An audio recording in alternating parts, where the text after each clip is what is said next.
One morning, I was having breakfast with my wife when a telegram arrived. It was from Sherlock Holmes. It read, "Are you free for a day or two? Must go to the west of England to help with the Boscombe pool murder. Shall be glad if you can come with me. The change will be good for us. Leaving Paddington Station on the 11:15 train." "Will you go?" said my wife, looking across at me. "I really don't know what to say," I answered. "I have a lot of sick people to visit. Anstruther can do your work for you. You are looking tired, and I think a change from your work will be good for you. You are always so interested in Mr. Holmes's cases." "As always, you are right, my dear.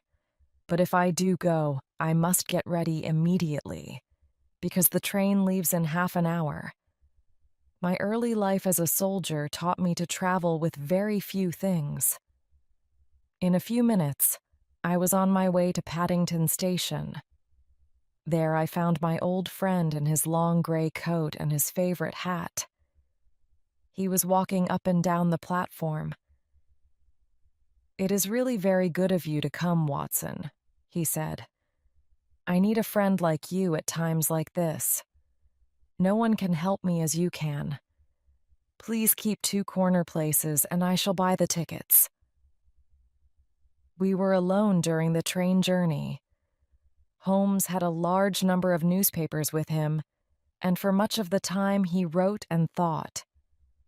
Finally, he made the papers into a very large ball and threw them away, keeping only one. "Have you heard anything about this case?"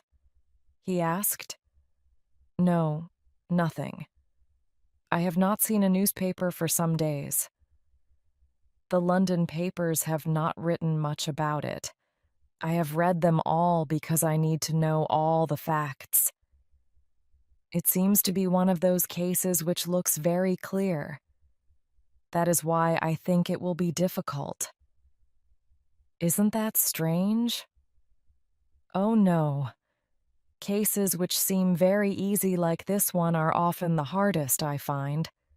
But just now, things look very serious for the son of the murdered man." "So, you are sure that it is a murder?" "Not yet. It seems to be. But I must believe nothing until I have studied all the facts. Now I shall explain in a few words what I have read. Boscombe Valley is near Ross in Herefordshire. A large part of the land there belongs to a Mr. John Turner. He made a lot of money in Australia and returned to live in England some years ago. His neighbor, Mr. Charles McCarthy, was also in Australia and lives at Hatherley, a farm which belongs to Turner. The two men first met in Australia, and it is natural that they have chosen to live in the same neighborhood. Turner is the richer man, and it seems that McCarthy pays him for the use of his farm. They seem to be good friends and spend quite a lot of their time together. McCarthy has one son who is 18 years old, and Turner has a daughter who is about the same age. The wives of both men are dead. The two families lived quietly and did not mix much with other people. McCarthy had 2 servants, but Turner in his big house has several more. About 6. That is all I have been able to find out about these families." "What about the murder, then?" I asked. "Don't hurry me, Watson. Just listen. I am coming to that. Last Monday, 3rd June, Charles McCarthy went to the town of Ross with his servant. This was in the morning. While he was there, he told his servant to hurry because he had an important meeting with someone at 3 o'clock that afternoon. They drove back quickly to his house at Hatherley. Just before 3 o'clock, McCarthy left the farmhouse and walked down alone to Boscombe Pool. He never came back. It is a quarter of a mile from Hatherley Farm to Boscombe Pool, and two different people saw him as he walked that way. One was an old woman, but we do not know her name. The other was a manservant of Mr. Turner, called William Crowder. Both people say that McCarthy was alone. The servant also says that, a few minutes after he saw McCarthy go past, he also saw his son, Mr. James McCarthy, going the same way. He had a gun under his arm. The son could see his father and was following him. But Crowder, the servant, thought nothing of this until he heard of McCarthy's death later that evening. "You explain it all so clearly," I said. "I have told you to listen, dear doctor. When I have finished, you can say what you like. I shall continue. Another person saw the two McCarthys after William Crowder. The land around Boscombe Pool is full of trees with a little grass in the open parts beside the water. A girl of 14, Patience Moran, was picking flowers among the trees that afternoon. She saw Mr. McCarthy and his son close to the lake. They both seemed to be very angry. She heard Mr. McCarthy using strong language to his son. She saw the young man lift up his arm. He seemed ready to hit his father. She felt so frightened that she ran away. When she got home, she told her mother about the quarrel. When I saw them, they seemed to be going to have a fight, she said. Just as she was speaking, young Mr. McCarthy came running up to their home. "I have just found my father by the pool," he shouted. "He is dead. We must get help." He looked very excited. Without either his hat or his gun, his right hand was red with blood. Immediately, Patience's parents went with him to the pool, where they found his father's dead body lying on the grass. There were many wounds in his head, made by something thick and heavy like the wooden part of the young man's gun. They found this gun lying on the grass not far from the dead man. The police soon came and immediately held the young man for questioning, then locked him up. His case will come up in a few weeks' time. Everything points to the fact that the young man is guilty, does it not? I said. The facts are not always what they seem, answered Holmes. We think that they all point to the same thing, but if we look at them in another way, they can tell quite a different story. It is true that the case against the young man is very serious, and maybe he is in fact guilty, but there are several people who believe that he is innocent. One of these is Miss Turner, the daughter of McCarthy's neighbor. She has asked Detective Lestrade to take on the case, and now Lestrade, since he cannot really say no, has asked me to help him. That is why we are hurrying along in a train instead of having a quiet breakfast at home. I am afraid that the case is so clear that no one will thank you for showing what happened, I said. We shall see, my friend answered. We both know that Lestrade is not as clever as he thinks, and I am sure that I shall notice some things which he has missed. But there is something more to tell you. When the police came to Hatherley Farm and took young McCarthy prisoner, he said, "I am deeply sorry, but I am not surprised." I was expecting this. Of course, that shows that he is guilty, I said. In no way. In fact, he has repeated many times that he is innocent. But that is hard to believe, don't you think? Of course not. He cannot be so stupid that he does not realize the danger which he is in. So he cannot be surprised that he is a prisoner. Clearly, he is sorry that his father is dead and that they had a quarrel. His feelings are quite natural, I think. So, what story does this young man have to tell? You can read it here in this newspaper, said Holmes. He gave it to me and pointed to the right page. This is what I read. Mr. James McCarthy, the son of the dead man, gave the following story. I was away from home for 3 days because I had business in Bristol. I came back only last Monday in the morning. My father was not at home when I arrived. A servant told me that he was in Ross on business. After some time, I heard the wheels of his carriage coming back. I looked out of the window and saw him walking quickly away from the house. I did not know where he was going. I then took my gun and went for a walk. I wanted to shoot some birds in the trees on the other side of Boscombe Pool. On my way, I passed William Crowder, as he has told you.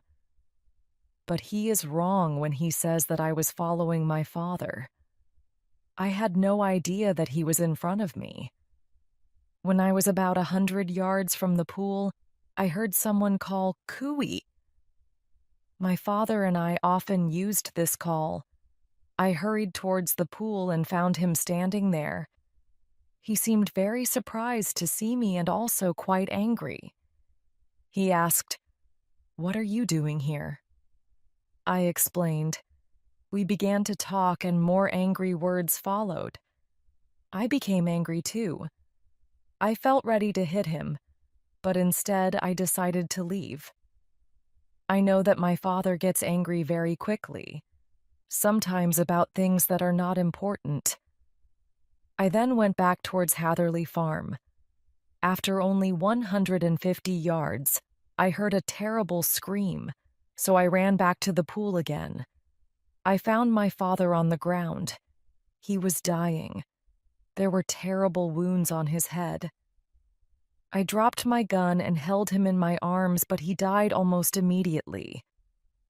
I stayed beside him for some minutes, and then I made my way to the nearest house to ask for help. I saw no one near my father when I returned with Mr. and Mrs. Moran. I have no idea how he got those wounds. He was a cold man, and not much liked in the neighborhood, but I do not think that he had any enemies. That is all I know about this business. Questioner: Did your father say anything to you before he died? McCarthy: His voice was very weak. He spoke a few words, but I only understood something about a rat. Questioner: What did that mean to you? McCarthy: It meant nothing. I do not think he knew what he was saying. Questioner: What were you talking about with your father that made him so angry? McCarthy: I prefer not to answer. Questioner: I must ask you to tell us. McCarthy: It is not possible for me to tell you. Please understand that it has nothing to do with his murder. Questioner: That is for us to decide.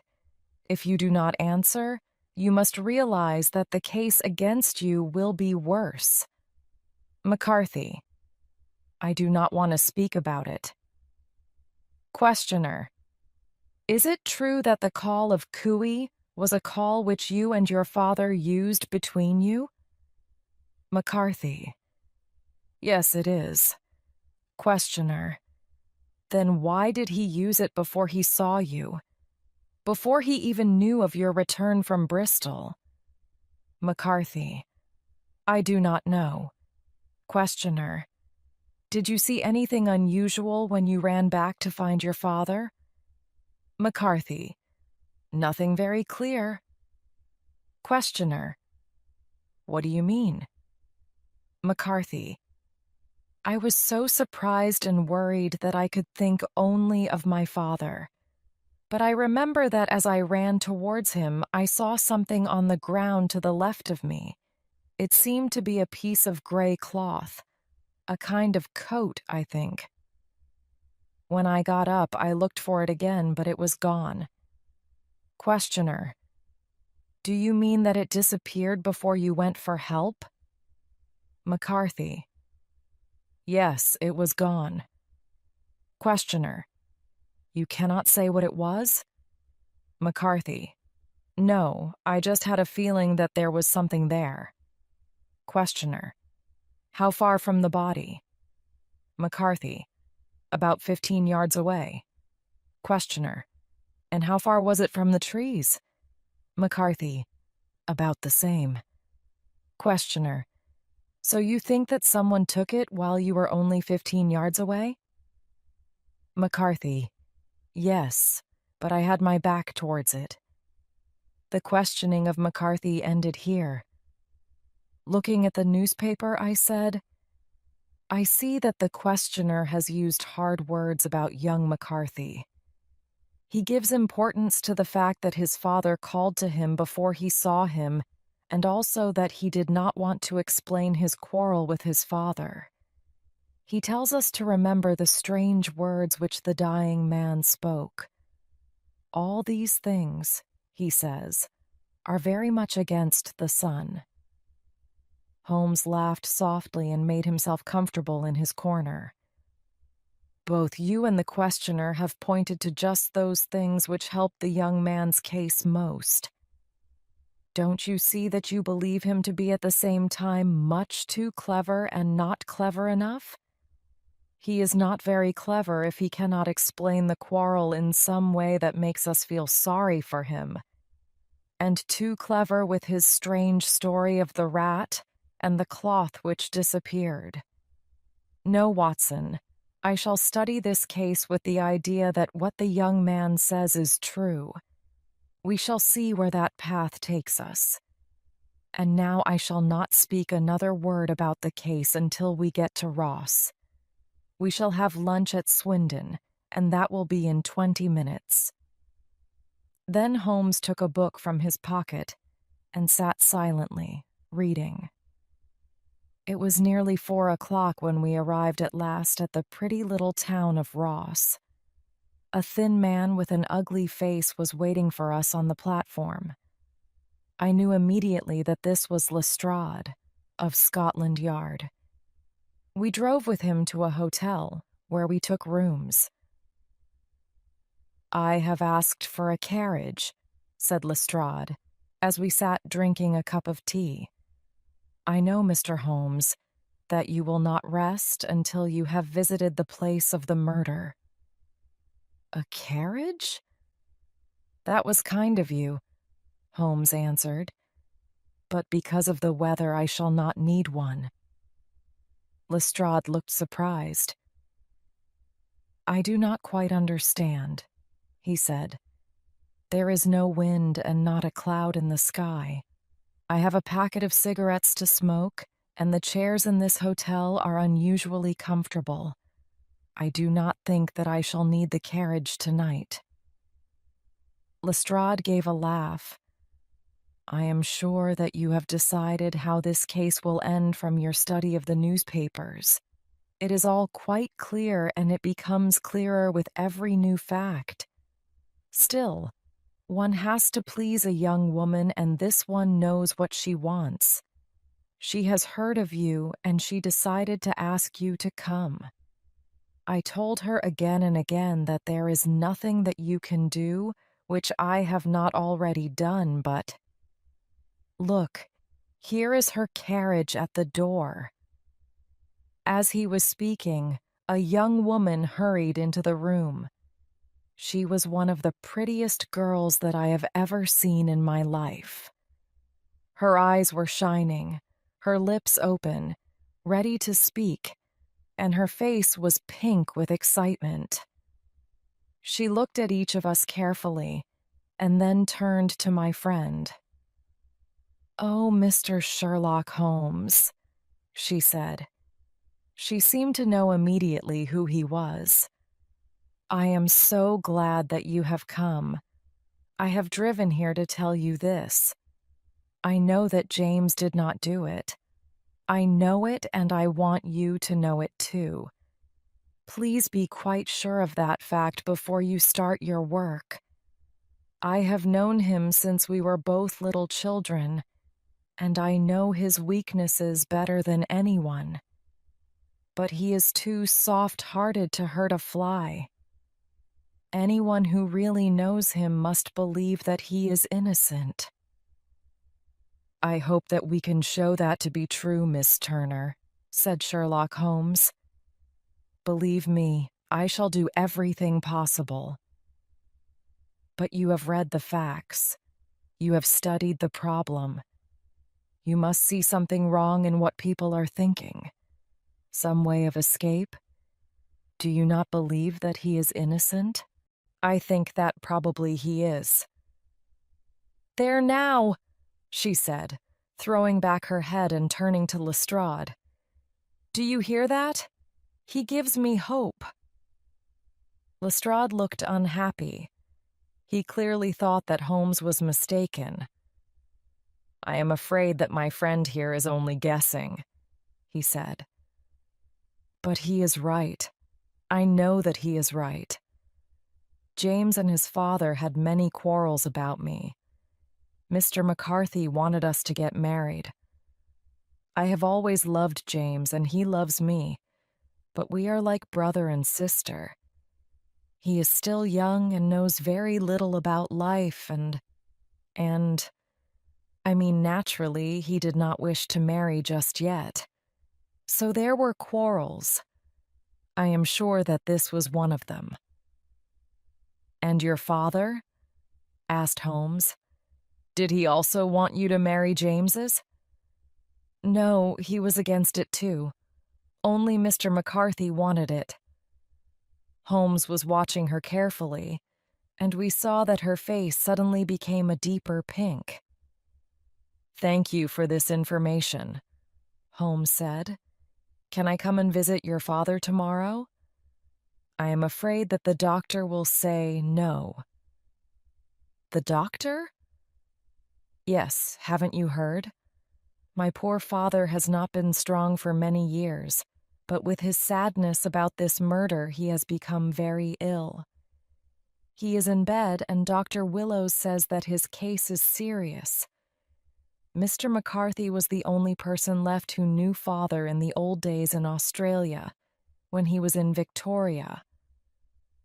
Huh? In Victoria? That is important. Yes, at the mines. Of course. I understand that those were the gold mines where Mr. Turner made his money. That is right. Thank you, Miss Turner. You have been a very great help to me. You will tell me tomorrow if you have any news? I expect that you will go to the prison to see James. Oh, Mr. Holmes, if you do go, please tell him this. I know he is innocent. I will, Miss Turner. I must go home now because my father needs me. He is unhappy if I leave him. Goodbye, and God help you in your work. She hurried from the room, and we heard her carriage moving away down the street. I am surprised at you, Holmes, said Lestrade, after keeping silent for a few minutes. Why do you give her hope when she is sure to lose it only too soon?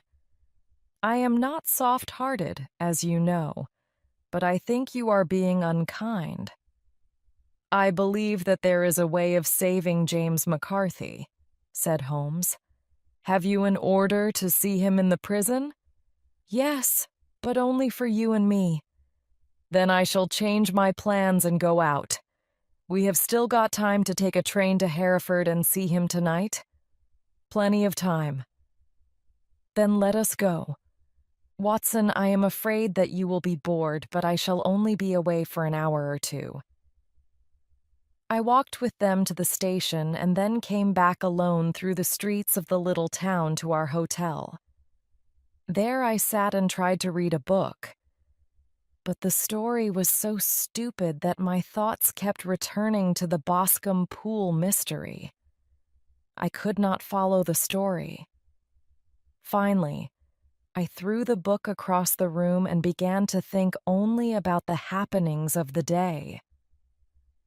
Perhaps this unlucky young man's words were really true? In that case, what terrible thing happened between the time that he left his father and the time that he ran back to the pool, hearing his dying screams? Something very frightening, I was sure. But what was it? Maybe the shape of the wounds had something to tell me, as a doctor. I rang the bell and asked for the weekly newspaper, which had a description of them. The wounds were in a group on the back part of McCarthy's head, on the left side. Clearly, the murderer hit him from behind. This fact made James McCarthy's story easier to believe, perhaps. They were face to face during their quarrel, he said. Of course, it was also possible that James hit him when his father turned his back. Still, I decided to give Holmes this information. Then there was the strange talk of a rat when the old man lay dying. It is unusual for a dying man to use words with no meaning. Probably he was trying to explain how it all happened. But what did it mean? I thought hard, trying to find an answer to the mystery. But I could not. Then there was the gray cloth which young McCarthy saw. If this was true, then perhaps the murderer dropped it, his coat maybe, when he was running away. But the son was sitting beside his father, just a few yards away, and saw no one. So every part of the case seemed to bring more problems. Lestrade's ideas did not surprise me, but I believed strongly in my friend Sherlock Holmes. He will find new facts, I thought to myself, and I need not lose hope if each new fact points to young McCarthy's innocence. It was late before Sherlock Holmes returned. He came back alone because Lestrade was staying at a different hotel. I told him about the head wounds, a fact which he seemed to find interesting. "The weather seems to be staying fine," he said. "We don't want any rain to fall before we can look at the ground. But we must rest and be fresh for important work of this kind. I did not want to begin it after that long journey. I have seen young McCarthy." "And what did you learn from him?" "Nothing." "Couldn't he tell you anything?" "Nothing, as I have said. At first I thought that he must know the name of the murderer. He wanted to save him or her. That was my idea. But now I am sure that he knows as little as we do. I must say that he is not a very intelligent young man, even if he is good-looking, and also, I think, good-hearted." "I do not think much of his taste," I said, "if he really does not want to marry Miss Turner." "Ah, that is a long, sad story. This boy is deeply in love with her. But 2 years ago he did a very stupid thing. Miss Turner was still at school then and away from home. He did not know her very well. James became friendly with a woman in Bristol who worked in a bar. He married her secretly. Even now, no one knows that he is married. So think of his feelings when his father told him again and again to marry Miss Turner. He dearly wanted to marry her, but he knew that it was impossible. His father, as we now know, was a cold, hard man, and James could not tell him about his wife. He has spent the last 3 days in Bristol with this bar woman, and his father, of course, knew nothing about it. Remember that fact. It is very important. But something good has happened at last, because his wife has now left him. She read in the newspaper about his serious trouble and wants to have nothing more to do with him. She has written to say that she has a husband already, a sailor, and that she and James are not really married. This piece of news has made poor James a lot happier. But if James is innocent, then who did the murder? Who? I want you to notice two important facts.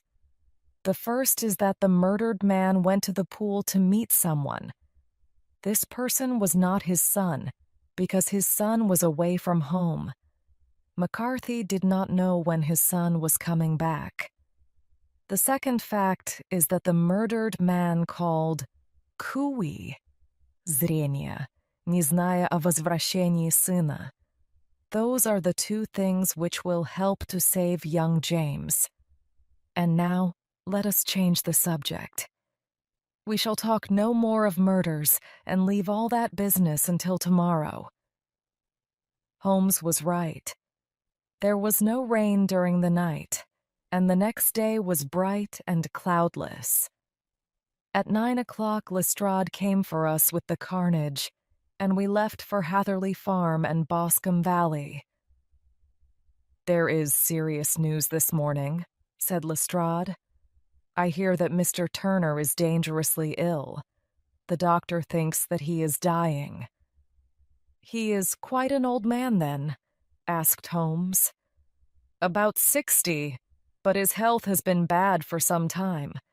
This business has made him really ill. He was an old friend of McCarthy's and helped him in a number of ways. I have learned that he gave him free use of Hatherley Farm." "Is that true? This is most interesting," said Holmes. "Oh, yes, and he has helped him in other ways, too. Everyone round here speaks of his kindness to McCarthy." "Really? Don't you think it's strange, then, that McCarthy wanted his son to marry Turner's daughter? The Turners are rich, and the McCarthys seem to be quite poor. We know that old Mr. Turner has always been against the idea. His daughter told us that. Don't you find that McCarthy's friendliness is a little unusual?" "You are always full of ideas, Mr. Holmes," said Lestrade, looking at me with a smile. "I have come here to study the facts, and they are difficult enough. Your thoughts always fly away from the real problems." "You are right," said Holmes quietly. "You do find it difficult to notice the facts."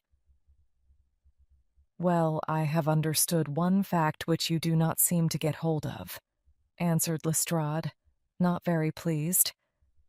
"And that is?" "That young McCarthy killed his father. Any other way of seeing this case is just not possible." "Let us agree to disagree," said Holmes, laughing. "But if I am not mistaken, there is Hatherley Farm on the left." "Yes, that is it." It was a long, low building made of gray stone, and it looked comfortable. But the windows were all shut, and there was no smoke coming up from the roof. It looked empty. We knocked on the door, and a young servant girl came out. She showed us first the boots which old Mr. McCarthy was wearing at the time of his death. She also showed us a pair of the son's boots. Holmes studied their size and shape very carefully. He then asked to see the back of the house. From there we took the path which went to Boscombe Pool.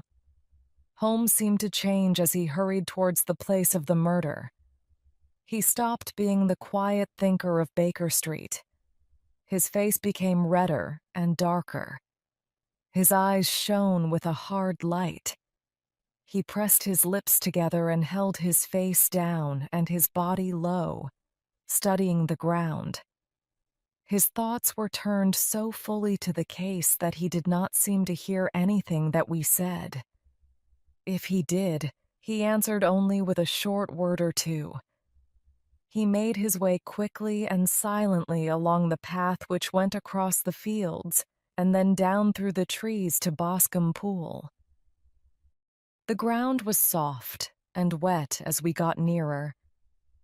There were the marks of many feet, both on the path and on the short grass on each side.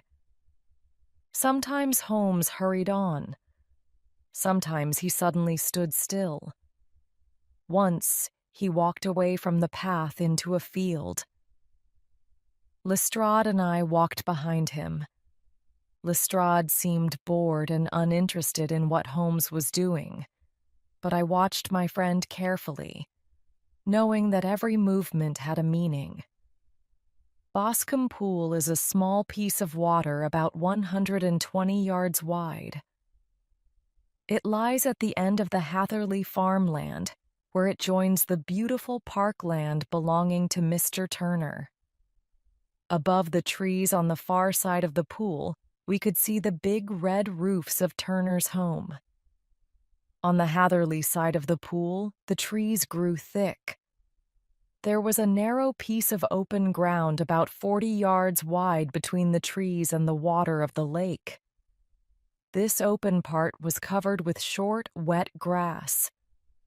Lestrade showed us the place where the body was lying when they found it. In fact, the ground was so soft that I could see the marks left by McCarthy's fall. But looking at Holmes, I realized from his excited face and the quick movement of his eyes that he was learning many other things from the marks on the grass. He ran here and there like a dog which has smelled a wild animal. Then he turned to the detective. "Why did you go into the pool?" he asked Lestrade. "I thought that maybe there was a gun or a piece of clothing or something like that in the water. But tell me, how—" "Oh, come now, Lestrade. I have no time. That left foot of yours is everywhere. A child can see it. Look over there, where it disappears into the grass. This case was perfectly easy until a crowd of people came and stupidly walked all over the place. Here is where the Morans came, and their footmarks have covered the ground for 5 or 6 yards around the body. But here are 3 different lines of the same feet." He took out a magnifying glass and lay down on top of his coat to see the marks better. Talking to himself more than to us, he said, "These are young McCarthy's feet. Twice he was walking and once he was running fast, because his toes are pressing deeper into the ground. That follows his story, does it not? Then here are the father's footmarks as he walked up and down. What is this, then? Ha ha ha! What have we here? Someone walking on his toes, in boots with square toes too. Quite unusual boots. They come, they go, they come again. Of course, that was for the coat. Now where did they come from?" He ran up and down, sometimes losing and sometimes finding the line of footmarks. Soon we were standing in the shadow of a very big tree, the largest of them all. Holmes followed the marks to the far side of the tree. Then he lay down on his front again with an excited shout. For a long time he stayed there, turning over the dry leaves until he picked up something small, which looked burned. He put this into an envelope. Next, he studied both the ground and the sides of the tree with his magnifying glass. A big rough stone was lying among the leaves. He looked at this too with great interest and kept it. Then he followed another line of footmarks. These went along a path through the trees until they came to a road, where the marks disappeared. "It has been a most interesting case," Holmes said, becoming himself again. I think that this little house on the right must be the Moran's home. I will go in and have a word with Mr. Moran. Perhaps I will write a short letter. After that, we shall drive back to the town and have lunch. Please walk to the carriage. I shall be with you again in 10 minutes. 10 minutes later, we were in the carriage, driving back to Ross. Holmes was still carrying with him the stone found among the trees. "You will be interested in this," he said to Lestrade, holding it out. "I see no marks on it." "There are none." "How do you know that it is important, then?" "The grass was growing under it. Clearly it was lying there for only a day or two. I could not find the place that it came from. There are too many stones around. But it is the right shape to make the wounds in McCarthy's head." "And the murderer?" "He is a tall man, left-handed with a bad right leg. He wears thick shooting boots and a gray coat, smokes Indian cigars, uses a cigar holder, and carries a pocket knife. Not a very sharp one. There is more information that I can give you, but that will be enough for you to find him, I think."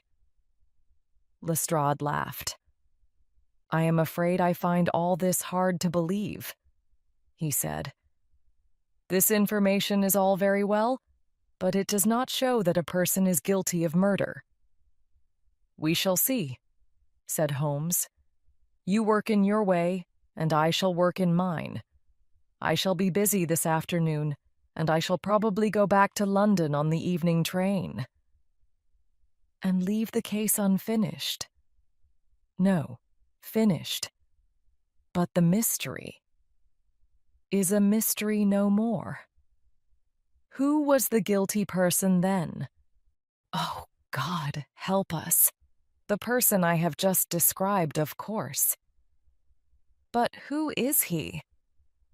That will not be difficult to find out. The number of people who live in this neighborhood is not large." Lestrade had a hopeless look on his face. "I am a sensible man," he said slowly. "I really cannot run all over the place looking for a left-handed man with a bad leg. My friends at Scotland Yard will laugh at me." "All right," said Holmes quietly. "I have given you the information. Now here we are at your address, I believe. Goodbye. I shall send you a few words before I leave." We dropped Lestrade at his hotel and then drove to ours, where we found lunch upon the table. "Look here, Watson," said my friend when the meal was over. "Just sit here in this chair and listen to me for a little. I am not sure what to do, and your ideas will be useful. Light a cigar, and I shall explain." "Please do." Well, when we first learned about this case, there were two things that we both noticed immediately. They are both parts of young McCarthy's story. To me, they showed him to be innocent. To you, they seemed to make him guilty. The first thing is that his father called cooey to him before he saw him. The second is that he spoke of a rat as he lay dying. He said several other words, you remember, but that was the only word that his son understood. Now these two facts must be the start of our thinking. We shall also begin by believing that the boy's story is perfectly true. What about this cooey, then? Well, clearly the father was not calling to his son. The son, as far as he knew, was in Bristol. It was just luck that James heard his father's call. The cooey was for the person that old McCarthy was going to meet. But cooey is a special call that Australians use. The person whom McCarthy expected to meet at Boscombe Pool was probably someone who knew Australia. What about the rat in that case? Sherlock Holmes took a piece of paper from his pocket and put it on the table. "This is map of Australia," he said. I sent for it last night. He put his hand over part of the map. What do you read? He asked. Ararat, I read. And now? He lifted his hand. Ballarat. Quite right. That was the word which the old man spoke, but his son only understood the last part of it.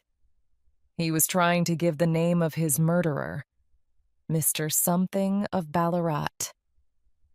That's most surprising, I said. It is perfectly easy, said Holmes. And now, you see, the number of possible people immediately becomes much smaller. Someone who has a gray coat or jacket. That is another thing we can be sure about, if we believe the Sun's story. We have already come from knowing nothing to a picture of an Australian from Ballarat with a gray coat. Quite true.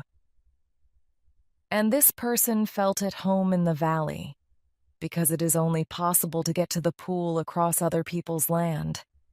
Strangers cannot usually go there. Again, you are right. Then there is our visit today. By looking carefully at the ground, I was able to describe the wanted man still more fully to that stupid detective Lestrade. But how did you find out those other facts? You know my ways. It is the very small things that I always look for.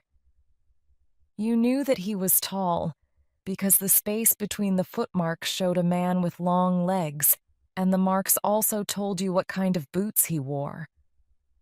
Yes, they were unusual boots. But his bad leg?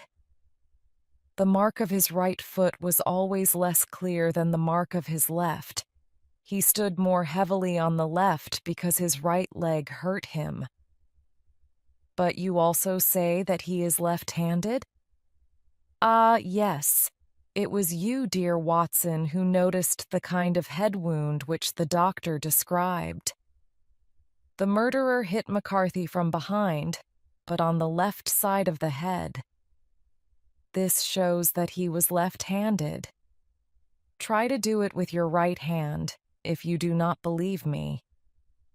During the quarrel between the father and son, he stood behind that big tree.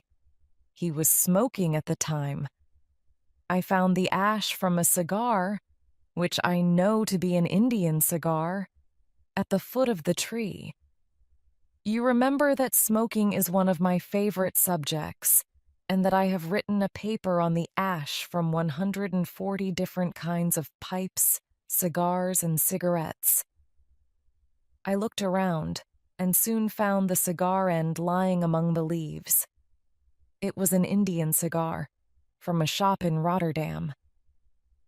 And the cigar holder?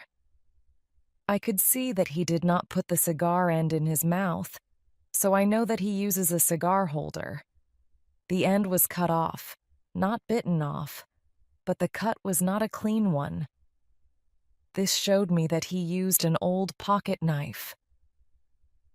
Holmes, I said, you have described this man perfectly. Now he cannot escape, and you have saved an innocent man's life. Now I see where all these facts are pointing. The guilty man is Mr. John Turner, called out the hotel waiter, opening door of our sitting room for a visitor. The man who came in was strange and frightening to look at. He walked slowly and with difficulty. He looked sick, but his hard face, full of deep lines, and his heavy arms and legs showed that he was strong, both in body and in his feelings. His untidy beard, thick gray hair, and dark eyes gave him a wild, proud look, but his face was white as ash. I noticed the light blue color of the skin around his nose and lips. As a doctor, I could see immediately that he was seriously ill. "Please sit down on the sofa," said Holmes softly. "So you got my letter?" "Yes. Moran brought it to me. It says that you want to see me here because it will make things easier. I think that people will talk if they see me going to your house. And why do you want to see me? He looked at my friend with sad, tired eyes. He seemed already to know the answer to his question. Yes, said Holmes, answering his look more than his words. It is true. I know all about McCarthy. The old man hid his face in his hands. God help me, he shouted. I did not want the young man to get hurt. If the case goes against him, I promise you that I shall tell the police everything. I am glad to hear it, said Holmes in a serious voice. I have not spoken yet only because of my dear girl. But no, it will break her heart if she hears that I am a prisoner. Perhaps that need not happen, said Holmes. What? I am not a policeman. I understand that it was your daughter who asked me to come, so I am working for her. But, and here he looked hard at Turner, you must save young McCarthy. I am a dying man, said Turner. I have had diabetes for years. My doctor does not think that I have more than a month to live. But naturally, I prefer to die under my own roof than in prison. Holmes stood up, crossed to the table, and sat down at it with a pen in his hand and some paper in front of him. Just tell us the true story, he said. I shall write it all down. You will put your name to it, and Watson here will listen to everything. Then, if I need to save young McCarthy's life, I can give it to the police. I promise you that I shall not use it until I must. Very well, said the old man. I do not think that I shall live until the case comes up, so it does not matter much to me. But I want to save Alice's feelings if I can. It is a terrible thing for her to live with. She is so young. And now I will explain everything to you. It has taken a long time to happen, but it will not take me a long time to tell. You did not know this dead man McCarthy. He was a true criminal, bad in every possible way. I hope that you never fall into the hands of someone like him.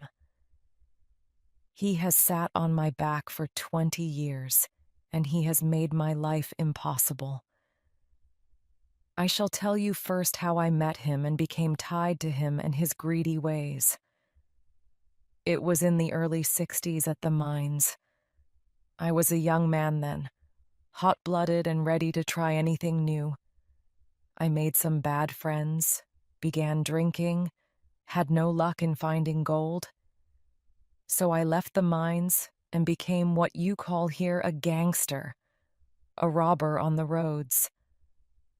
There were 6 of us, and we had a wild, free life, robbing a sheep station sometimes, or stopping the carriages on the road to the mines. Black Jack of Ballarat was the name I took, and in Australia, people still remember our group as the Ballarat Boys.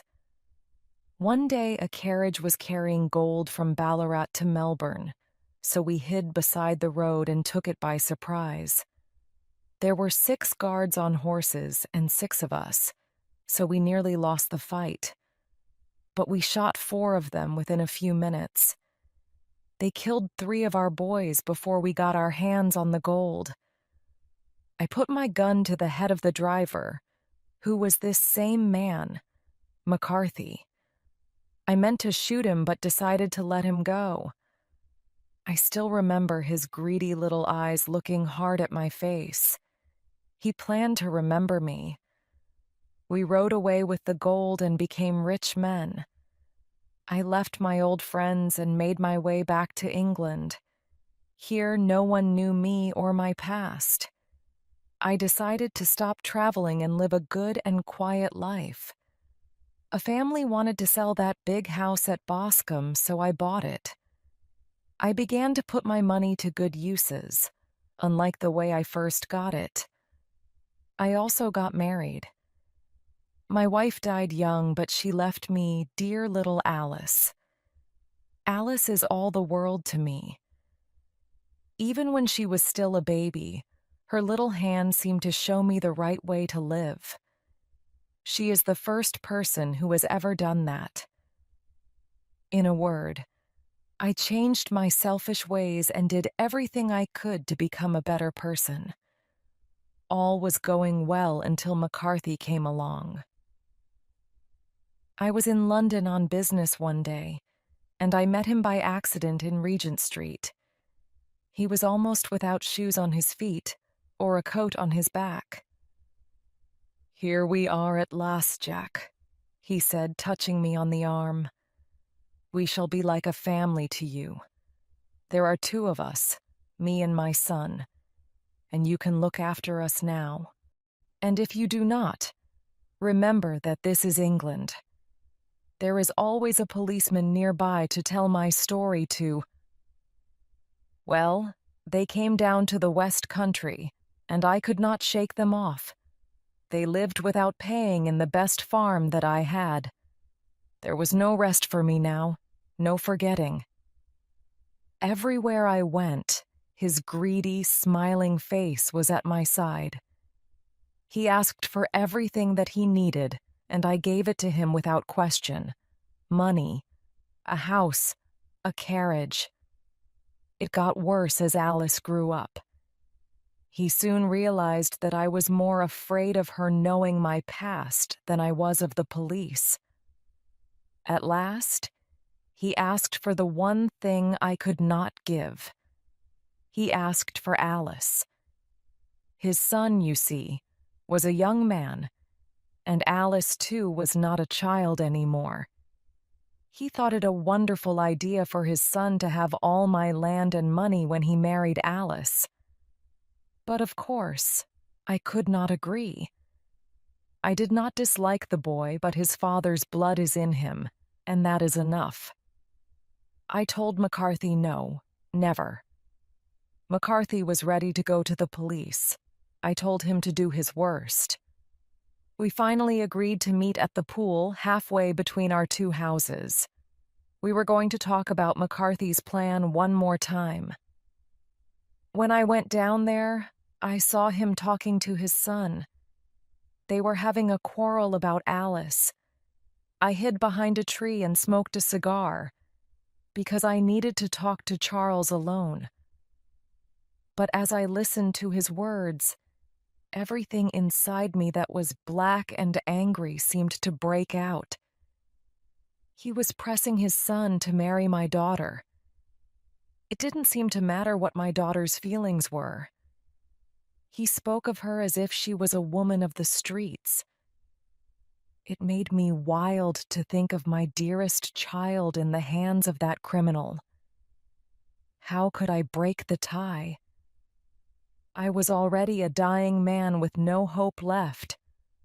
My head was clear and my arms were still strong, but I did not have long to live. But my daughter, and the picture she had of her loving father. I could save them both. I only had to stop that man's tongue from telling my secret. So I did it, Mr. Holmes. I feel able to do it again, right or wrong. I have done many bad things in my life, but I have paid for them. I could not stand still and see my innocent daughter so hurt. I hit him and he fell. To me, he seemed nothing more than an animal. His screams brought his son running back, but by this time I was among the trees. Of course, I had to go back and get my coat, which I dropped as I hurried away. That is the true story, Mr. Holmes, the story of everything that happened. Now show me that paper. Well, it is not for me to speak of right or wrong, said Holmes, as the old man wrote his name at the bottom of the last page. I hope that I shall never have to show that you are guilty. I hope not, sir. And what do you mean to do now? Because of your health, I shall do nothing. You know too well that you must live with your terrible past. Holmes pointed to the handwritten pages on the table.